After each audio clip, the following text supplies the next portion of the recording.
ये लो तुम्हारा लंच। आज करेले बनाए हैं, सारा लंच फिनिश करना आज। हाँ ठीक है, थैंक यू सो मच। और हाँ, कुछ भी घर का सामान लाना हो, सब्जी या फ्रूट, तो मुझे मैसेज कर देना, आते हुए लेती आऊँगी। ठीक है, ठीक है। बाय। नमस्ते बुआ जी। बाय। बहू सुन,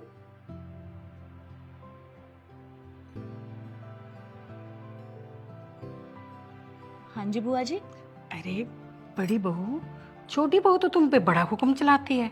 अरे जब से मैं जगी हूँ तब से देख रही हूँ, सारा काम तो तुम कर रही हो, और वो देखो महारानी दिखावा कर रही है। चाय लेके तो ऐसे आई जैसे चाय उसी ने बनाई है। मैं क्या जानती नहीं हूँ कि चाय तुमने बनाई थी। अब बेटा देखो, मेहनत करो तुम और नाम करे वो अपना। बुआ जी ऐसी कोई बात नहीं है। अरे बेटा तू भोली है। अरे तू इनका तेजपना नहीं जानती, मैं सब जानती हूँ।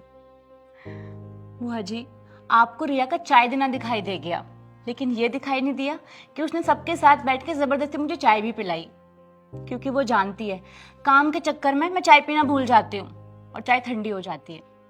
आपको पता है सुबह उठ के मंदिर साफ करती है वो, रात के बचे हुए बर्तन भी धोती है, और तो और ऑफिस से आते हुए घर का या किचन का कोई सामान खत्म हो रहा होता है ना, वो भी ले आती है, क्योंकि कई बार ऑफिस से आते हुए संजू सागर लेट हो जाते हैं और पूरे दिन ऑफिस में मेहनत भी तो करती है, उसके बाद आके बेचारी किचन में मेरे साथ हेल्प करवाती है। अब और क्या करे वो। बुआ जी वो मेरी देवरानी नहीं, मेरी छोटी बहन जैसी है। अगर उसे मैं नहीं समझूंगी तो कौन समझेगा। अच्छा छोड़ो, ये बताओ आपके लिए क्या बनाऊं। नहीं, मुझे कुछ नहीं चाहिए। अरे यहाँ तो किसी के लिए सोचना भी पाप है।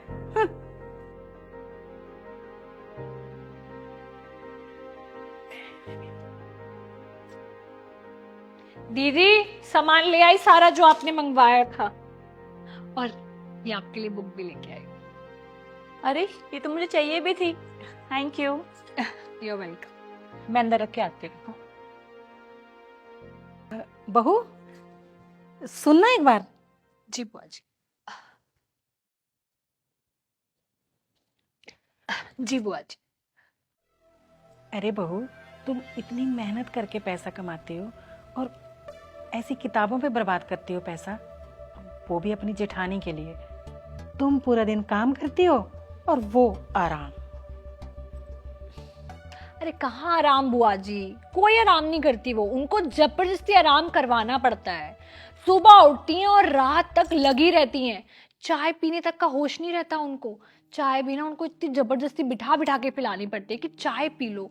सुबह उठेंगी, सबका नाश्ता बनाएंगी। अब सबको ना अलग अलग तो नाश्ता करना होता है, इतनी तरह की चीजें बनती हैं। फिर सुबह सुबह बच्चों को स्कूल भेजती है लंच पैक करके, जेठ जी को ऑफिस भेजेंगी लंच पैक करके, और संजू का भी सब कुछ वही मैनेज कर लेती है, और मुझे भी लंच पैक करके वही देती हैं। मैं ये जो नौकरी कर रही हूँ ना, सिर्फ उनकी वजह से कर रही हूँ, क्योंकि वो सब कुछ मैनेज कर लेती हैं। फिर दोपहर को बच्चे आ जाते हैं स्कूल से, उनको स्कूल से लेने जाना, उनको आके लंच कराना, फिर उनको होमवर्क कराना, वो सब कुछ मैनेज कर लेती हैं। और वो सब कुछ मैनेज कर लेती हैं, इसीलिए मैं जॉब भी कर पाती हूँ, अपने काम पे अच्छे से ध्यान दे पाती हूँ, और इसीलिए पिछले हफ्ते ना मेरा प्रमोशन भी हुआ है, सिर्फ और सिर्फ उनकी वजह से।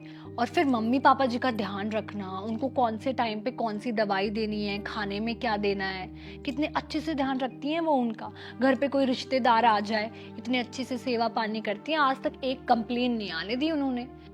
बुआ जी घर संभालना कोई बच्चों का खेल थोड़ी है, आप तो जानती ही हो।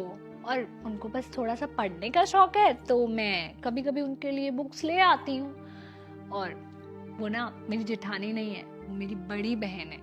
हाँ बुआ जी, हम दोनों सगी बहनें जैसी हैं, बल्कि उससे भी बढ़कर। और आपको पता है हम दोनों एक दूसरे की जिंदगी में एक बहन की, एक दोस्त की कमी को पूरा भी करते हैं, और हमारे बीच में कड़वाहट लाना तो नामुमकिन है। पता है कुछ रिश्तेदार ना हम दोनों को हमारे पीठ पीछे भड़काते भी हैं, लेकिन हमें कोई फर्क नहीं पड़ता।